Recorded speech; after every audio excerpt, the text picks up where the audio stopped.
speaking about spending money, last we had the Rangers on the National or American League West last episode. The Rangers spent $561 million in this offseason, and they're still going to suck. They're still going to finish in, some people have making them a trendy pick. They're not. Their pitching sucks. They're ways away. Maybe next year they'll compete with the expanded playoff situation, especially if they go to 14. I hope they don't, but maybe. But the Phillies are another one of those teams that, they're number 4 in payroll at $221 million. $221 million. So this division, actually, that's one thing I want to look at.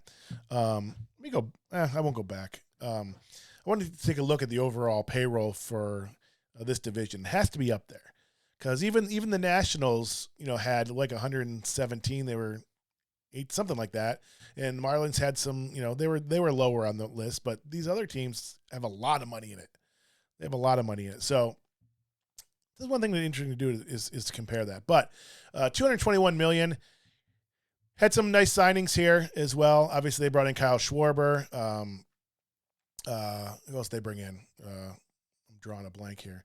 Castellanos. So those are 2 really good bats. They're going to score a ton of runs. Bryce Harper had an awesome year last year. We continue to see him mature. He's never going to be, the poster child for kindness on the baseball field for sure. But he's definitely matured over the years and kept his cool more than he has in the past. And I think that's helped him. I think his emotions really hurt him early in his career. I think the long seasons drain on him when you're going through that much emotion day in, day out. So I think he's, kind of put it together. MVP last year, obviously his second MVP. I don't think it's going to be his last. I'm not a huge Bryce Harper fan just because some of his antics from when he was younger, and I know that's not fair, so I'm reserving judgment. So don't be surprised if he wins it again this year. I think he has several more in him. So he's still a relatively young guy. We've seen him for a long time, but I don't like that my starting rotation is not bold like the other ones. That bums me out. So Joe Girardi's, $221 million payroll. And if I'm a Phillies fan, they tend to spend money and they have high payroll, but they don't have much to show for it. I don't know how long it's been since they've made the playoffs. It's been a while, I think. I don't know, I have to look. But if I'm a fan that spends that type of money, again, the Cubs have spent money in the past for sure. But the Indians or Guardians, their payroll this year is $37 million. I think it just went up because of Jose, but actually still getting paid the same this year. But $37 million, and they compete. They were finishing second place last year, and made the playoffs 3 years before that at a really low budget. And the Phillies have $221 million. So. I'd be frustrated if I'm a fan of a team that spends this much money without the results. The Dodgers, spend all that money, but they've been in the playoffs and in contention every year for, the last 10 years. Maybe not 10, but 8. Been to several World Series, NLCS.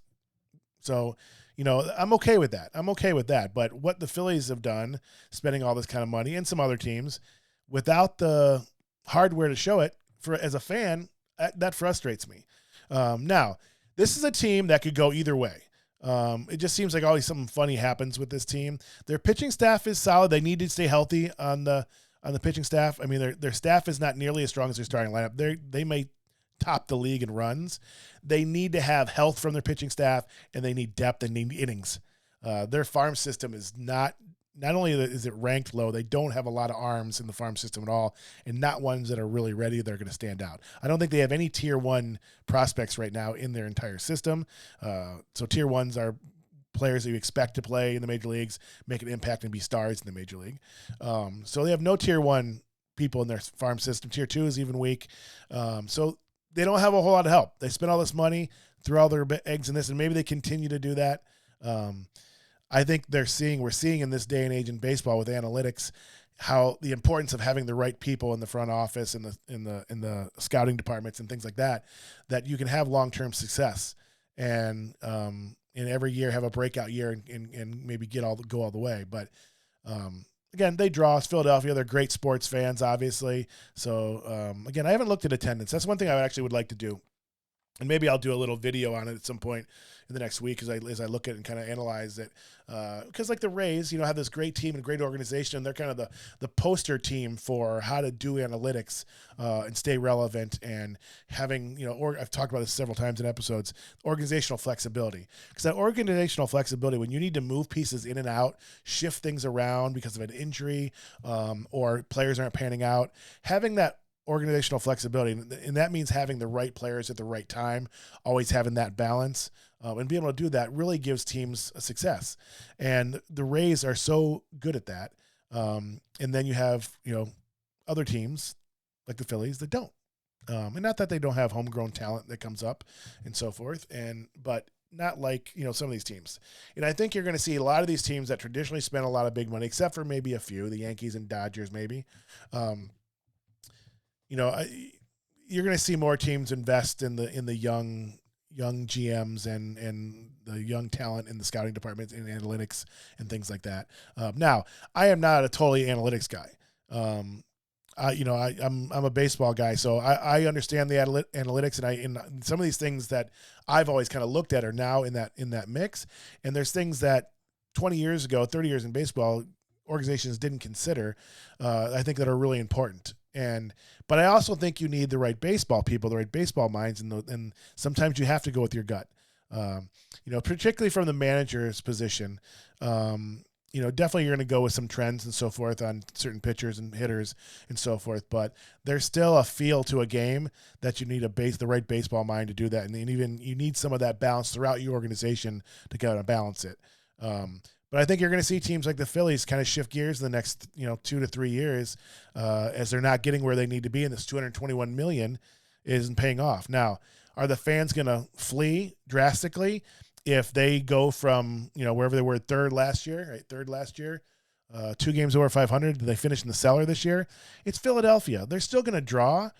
The fans are going to be hard on them as they probably should. Again, if you're spending $221 million and you don't get the results, I'd be upset too.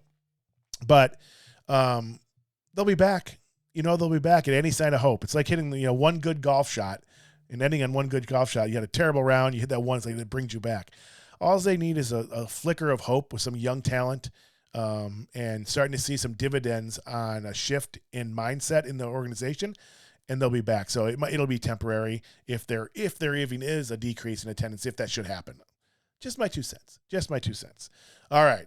So, again, they're going to score a ton of runs. Pitching staff needs to come through, give them innings. They don't need it to be spectacular. They just need to eat up some innings and not be awful. And then they'll be able to compete. Can they win the division? Can the Phillies win this division? They can. You look at the Braves last year. They won the division at 88 wins. I'm not sure if they're going to win 88 this year, but that's what the division leader had last year. So the Phillies are certainly capable. That offense is definitely more than capable of being the best offense in baseball. The pitching staff just has to carry their weight a little bit and, let them outscore them. So can they win the division? It can happen. I expect it. No. I don't expect them to be in front of these next 2 teams, but again, injuries, you never know. Particularly with the next team. So this is what I have for the Phillies. I have them as 88 and 74.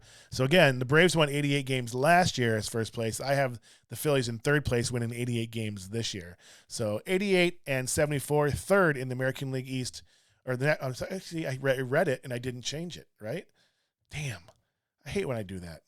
I spend so much time on this stuff and then I see that like, because I cut and paste a lot of the format in. Damn it. All right. So 88 and 74, third in the National League East. That brings me to